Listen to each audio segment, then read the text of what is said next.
So here we are with an old bed. Now this one has had former sill put down on top of it as a bit of a weed barrier for year one.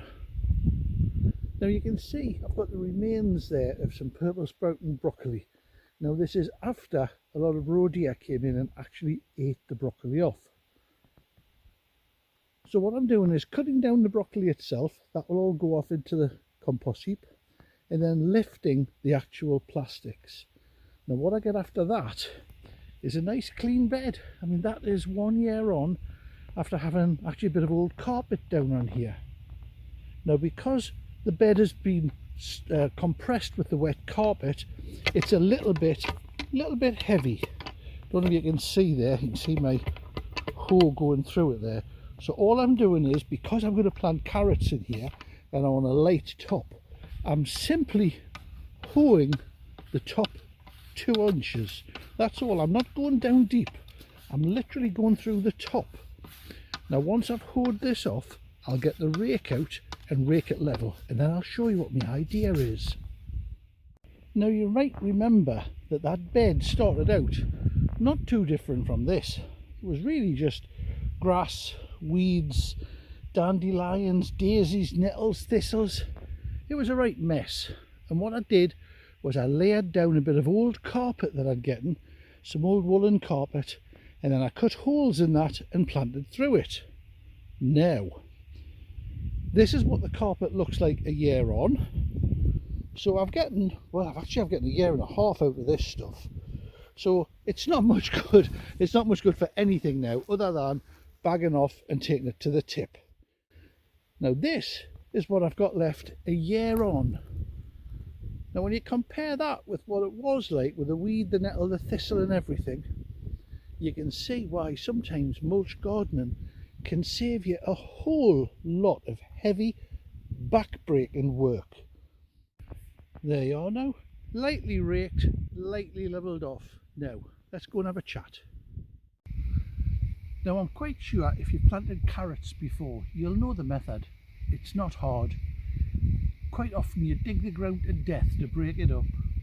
You hoe it deeply, you rake the top to get it nice and loose, and then you plant your carrots in neat little rows. I mean, some people broadcast them, but some people plant them in neat little rows.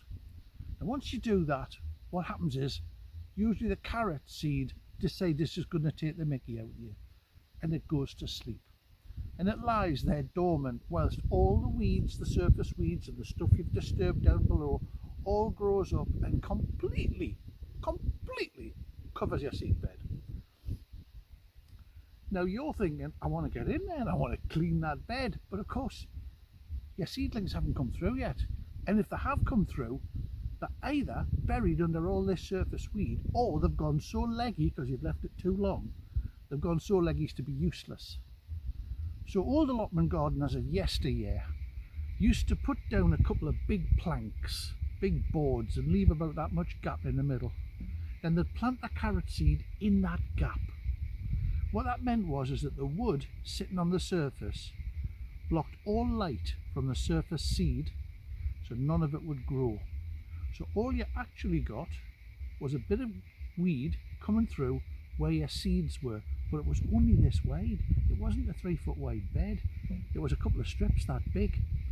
So it was very easy to weed, and also you knew where your carrot seed was. Didn't have to bother with strings and all the rest of it. Now I don't know if you've been looking at the price of wood these days, but it's gone through the roof. Through the roof. If it went through the roof I could get the scrap wood, but anyway, it goes through the roof.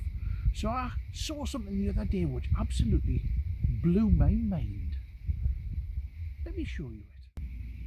So this fella, he takes an old pallet, just bog standard pallet, and a nice big hammer, and with it he smashes a few of these noggins off.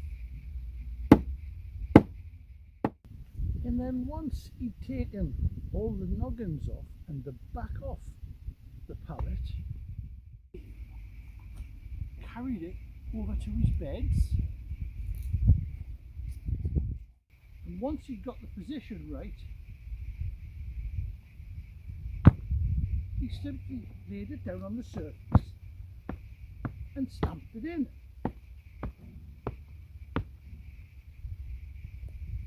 Now what good's that, you might ask? And once the pallet was laid down on the ground, he took his seeds.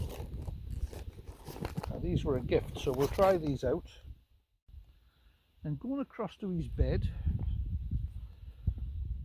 and as we get across to the bed, what you can see is the gap in the slats makes perfect rows for your carrots to go in. Absolutely perfect. Now, although some of the soil's a little higher in some areas, I'm just going to quickly level it all down with a wee bit of a stick, and then we'll move on from there. So you should be able to see now that all I've done is I've roughed up the soil underneath the gaps in the actual pallets, and the rest of the pallets is more or less sitting on the soil. Now, sitting on the soil like that will stop any weed penetration coming through. Anything that does come through will come through in these little slots, so it'll be quite easy to weed it out. So now all I'm going to do is get my carrot seed, and as you can see, I'm using some pelleted seed here from moulds that someone gave me. Now, I use moulds to get all my seed there. It's a supplier of wholesale seeds, but wholesale can just mean one packet. So this packet is 1,000 seeds, and it probably cost about £6. Now these are pelleted, they're protected, and they're pretty good seeds. Now I also buy my peas and beans from there. In fact, I buy so much seed from there, I use it all the time. The reason is the packaging is great, and if I don't use all of it, I can simply wrap it up and put it away, and it's still fresh for planting the next year. Check them out, Mole Seeds online. So this is what the seed looks like, and you can see the carrot seeds themselves have been coated in, I have no idea what it is actually, it looks like Rice Krispies almost, but what it does is it stops you having to fart around with them. What it does is it means you can avoid having your seed blow away in the wind. So I'm going to pop a few in here now and show you how it goes. So it's literally as simple as popping a few in down here. And you know what, it doesn't matter if you get a few too many, because you can thin them out later. It's not a big deal. There you go, I'll do. And then with a couple of handfuls of compost, cover it in, let the rain take it down, job done. Now, the very observant amongst you might notice I'm wearing a jumper. In fact, you might notice the sun's gone as well. Well, the truth is, when I was doing this yesterday, I was just getting to the point of sprinkling the seed in. My phone battery went flat, and I didn't have a spare charger with it, so I couldn't charge it up. So this is the soonest I've been able to get back to the garden again. And of course, the sky's changed, my jumper's changed, everything's changed.